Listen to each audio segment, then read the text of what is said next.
Nom du Père, du Fils et du Saint-Esprit, ainsi soit-il. Mes bien chers amis, mes bien chers frères, je pense qu'aujourd'hui, du haut du ciel, les anges qui eux aussi assistent à cette cérémonie, que les saints du ciel, et en particulier tous ceux qui, parmi vos parents, vos amis, ont déjà rejoint la demeure éternelle du Père, que tout cela se réjouissent aujourd'hui avec nous et sont en action de grâce à la pensée que aujourd'hui vous allez revêtir, mes chers amis, notre Seigneur Jésus-Christ. Ce n'est pas autre chose que cet habit que vous allez endosser dans quelques instants. Vous êtes venus dans cette maison un peu comme les rois mages, attirés par l'étoile de votre vocation, au milieu d'un monde troublé, désorienté, ne sachant plus où trouver la solution de ses problèmes, au milieu des prêtres eux-mêmes, désorientés également, ne sachant plus ce qu'est le sacerdoce, vous qui avez reçu par une grâce toute particulière, soit par l'intermédiaire de vos parents, soit par l'intermédiaire d'amis prêtres, vous avez reçu cette grâce extraordinaire de la vocation sacerdotale. Vous êtes venus attirés ici par quoi? Pourquoi? Pourquoi avoir choisi ce séminaire? Pourquoi être venu dans des montagnes de Pise, dans ce petit coin d'Écône? Vous y êtes venu non pas pour vous y trouver humainement et matériellement d'une manière agréable, dans un site ravissant. Vous n'êtes pas venu non plus pour y chercher les sciences humaines. Vous auriez pu les trouver ailleurs, et déjà beaucoup d'entre vous les ont recherchées dans les universités dans lesquelles vous avez été appelés à travailler et à étudier. Vous êtes venus ici pour chercher notre Seigneur Jésus-Christ, pour chercher celui qui est la solution de tous les problèmes. Et après quelques mois de réflexion, déjà quelques-uns d'entre vous me le disaient à l'occasion de lettres qu'ils m'écrivaient pour cette nouvelle année, vous avez compris, vous avez saisi que dans cette maison, ce qui vous est donné avant tout, c'est la science de notre Seigneur Jésus-Christ. C'est lui qui est votre maître, c'est lui qui est l'objet de votre science, c'est lui qui est la source de votre sanctification. Et c'est cela que nous désirons tous qui sommes ici, vos maîtres, vous donner avant tout. Vous donner la science et l'amour de notre Seigneur Jésus-Christ. Et c'est pourquoi cet habit que vous revêtez sera ni plus ni moins que l'écho des paroles de saint Paul, Induimini Dominum Iesum Christum. Revêtez notre Seigneur Jésus-Christ. Et c'est pourquoi, dès le début de la fondation de ce séminaire à Fribourg, déjà, il me semblait sage, il me semblait nécessaire de remettre à ceux en particulier qui commençaient l'année de spiritualité, de leur remettre dans les mains le crucifix,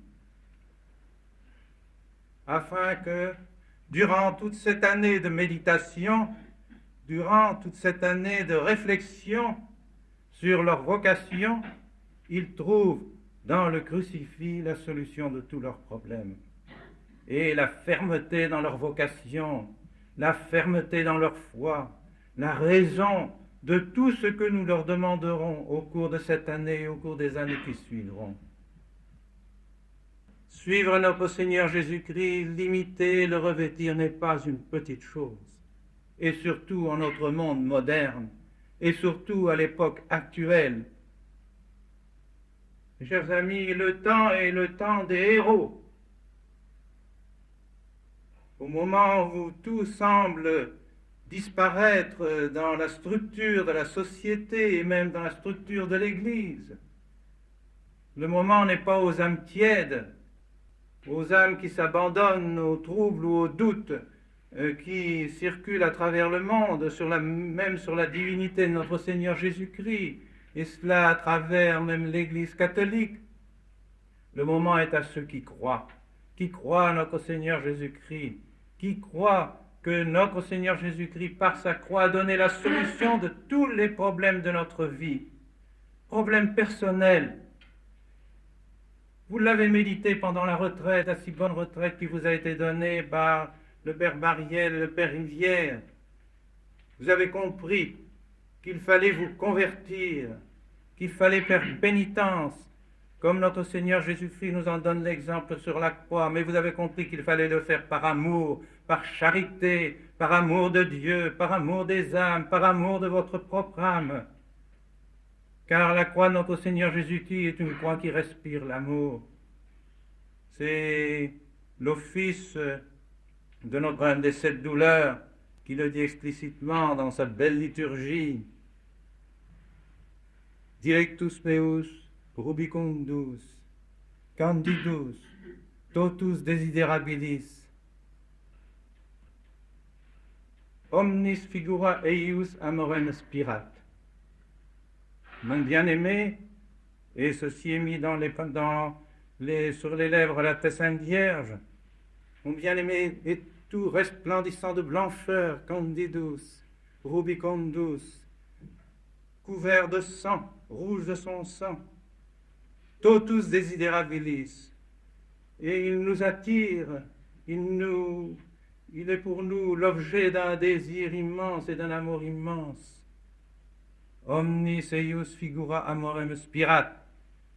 Toute son attitude respire l'amour. Et cette évocation de la liturgie continue. Caput inclinatum, manus extense, pectus perforatum. Oui, sa tête qui est inclinée, ses bras qui sont étendus, son cœur qui est transpercé, respire l'amour. Et c'est ce que vous devez comprendre, chers amis. Vous le comprendrez par la méditation, par l'oraison, par tout ce qui vous est enseigné. Vous comprendrez que notre Seigneur Jésus-Christ nous rend la charité, la vraie charité, la charité de Dieu, la charité qui nous relie avec Dieu avant tout. Ainsi, vous détesterez vos péchés, vos propres déficiences, vous demeurerez dans un esprit de douleur de vos péchés, mais cet esprit de douleur sera provoqué par l'amour du bon Dieu, par l'amour de notre Seigneur Jésus-Christ. Ce ne sera pas une pénitence inefficace, une pénitence sombre et triste qui vous resserrera le cœur, mais bien au contraire, qui vous dilatera le cœur par l'amour de notre Seigneur Jésus-Christ. Voilà ce que vous devez être. Donc jamais oublier que dans la vie chrétienne, il y a toujours deux aspects fondamentaux. L'aspect de pénitence, de détestation du péché, d'éloignement du péché et de désir de Dieu, d'amour de Dieu. Mais comme le dit si bien saint Thomas, les deux aspects de la vie chrétienne se tiennent dans le même acte, dans l'acte de charité. Car si l'on aime Dieu, on déteste tout ce qui nous éloigne de lui. Et le péché nous éloigne de Dieu. Par conséquent, par l'acte de charité que nous avons pour Dieu et pour notre Seigneur, nous devons à la fois détester nos péchés, détester ce qui rend difficile l'accès au bon Dieu et nous faire aimer toujours davantage celui qui est l'auteur de notre propre être et de notre grâce. Ainsi, le crucifix sera pour vous votre modèle et la source de votre joie et de votre paix. Mais aussi ce sera la source pour vous de votre apostolat. Et c'est pourquoi vous revêtez la soutane et que vous n'avez pas peur de revêtir notre Seigneur Jésus-Christ, pour le crier au monde, pour le montrer, le manifester. Le monde, plus que jamais, a besoin de cela. a besoin de cette manifestation de notre Seigneur Jésus-Christ. Plus le monde sombre dans la fange du vice et dans le désordre et dans le doute et dans l'abandon de la vérité, et plus les âmes bien-nées ont besoin de lumière, ont besoin de charité, ont besoin d'ordre. Et cette soutane que vous porterez le signifiera aux yeux du monde. Alors bien sûr, vous serez un signe de contradiction. Signum qui contradicetur. Ah, certainement, vous le serez, comme notre Seigneur. Notre Seigneur a été un signe qui contradicetur, signum qui contradicetur. On vous aimera ou on vous détestera. On vous persécutera ou on vous voudra du bien. Des âmes bien nées vous voudront du bien. Mais ceux qui sont possédés de l'esprit de Satan, ceux-là vous persécuteront. Comme notre Seigneur a été persécuté. Aussi, soyez fiers de porter votre soutane, votre habit qui vous manifeste au monde notre Seigneur Jésus-Christ. Et ne craignez rien. Le bon Dieu est avec vous, les saints anges sont avec vous, tous les saints du ciel sont avec vous. Tous ceux qui ont porté cet habit et qui se sont sanctifiés par cet habit et qui ont sanctifié les autres. Et soyez sûrs que, de même que notre Seigneur Jésus-Christ est la solution de tous les problèmes, le prêtre aussi, qui est un autre Christ, sacerdos alter Christus, lui aussi doit être la solution de tous les problèmes. Je n'en exclus aucun. Même les problèmes économiques, même les problèmes sociaux, tous les problèmes doivent être résolus par notre Seigneur Jésus-Christ. Et si aujourd'hui ces problèmes économiques et sociaux paraissent insolubles, c'est qu'on a perdu la véritable solution qui est notre Seigneur Jésus-Christ. On a supprimé le crucifix partout, on l'a chassé des écoles, des tribunaux, des bâtiments publics, du cœur des enfants, des maisons. Le crucifix n'est plus présent partout et c'est pourquoi on ne trouve plus la solution de nos problèmes. Pourquoi? Je vous donne un simple exemple. Les problèmes économiques et sociaux seraient résolus si la vertu de tempérance, plus peut-être encore que la vertu de justice, était pratiquée par tout le monde. Or, est-ce que notre Seigneur Jésus-Christ sur sa croix ne nous prêche pas la vertu de tempérance? Le mépris des choses de ce monde, la mesure en toutes choses, dans tout ce qu'il faut employer ici-bas, dans tous les biens dont il faut user. Voilà la tempérance. Et si tout le monde pratiquait la tempérance, la vertu de justice serait vite résolue. Mais c'est parce qu'on ne veut plus pratiquer la vertu de tempérance, parce que tout le monde recherche toujours davantage de bien, toujours davantage de jouissance, à n'importe quel prix, dans n'importe quelle condition. On ne pense plus à l'esprit de pénitence, à l'esprit de mesure, à l'esprit de modération dans l'usage des biens de ce monde. Alors la jalousie, l'envie se met dans le cœur des hommes et ainsi la lutte se répand dans le monde entier. Et de même, si ceux qui possédaient comprenaient davantage qu'ils doivent eux aussi user avec modération des biens de ce monde, ils pourraient se montrer plus généreux pour ceux qui manquent et ceux qui sont déficients.